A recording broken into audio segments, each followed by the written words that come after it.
Ahojte, vítajte pri ukážke monitora momentálne najlepšieho asi, ktorý sa vyrába. Niektorí to možno spoznáte, možno, že niektorí nie. Možno si ho pomýlite so slabšou verziou, pretože vidíte ma v odraze, ale v skutočnosti odraz byť nemal byť. Len ja tam mám zatiaľ fóliu, ako vidno. Chcem vám natočiť, aby ste videli, že ako to je na porovnanie, že lesklá úprava obrazovky má, aké sú výhody, nevýhody. Veľa ľudí si pochvaľuje lesklú, tak som si to tam ešte nechal.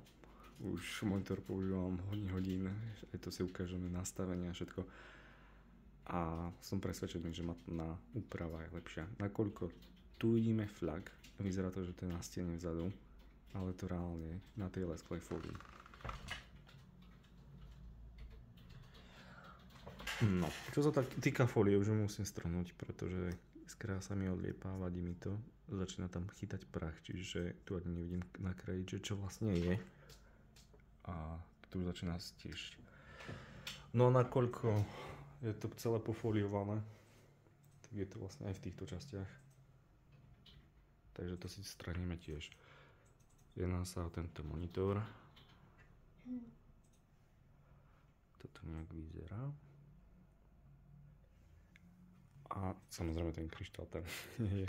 Tu si môžete ešte pripevniť napríklad kameru alebo lampu. Je tichučký, je tam asi pasívne chladenie, pretože nič nepočuť. No, toto je za osvetlenia, keď sa v miestnosti svieti, nakoľko vonka už je šero, ale dáme si čisto iba zvonka svetlo.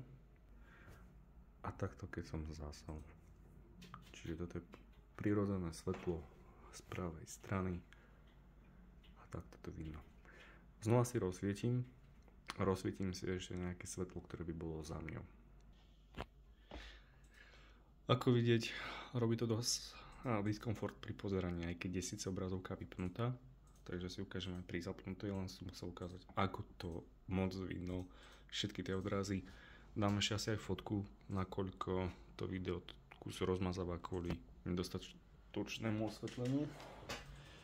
A keďže tu sa dá ešte zvýšiť jas, nakoľko toto svieti iba slabúčko, tak to môže vyzerať aj podobne takto. A ideme si to zapnúť. Čiže keď sa zapne, aj tu je folia ešte, tak to zobrazí logo. Tu na vlastne je senzor približenia vo vnútri, zapína sa stlačením ľubovoľného tlačidla.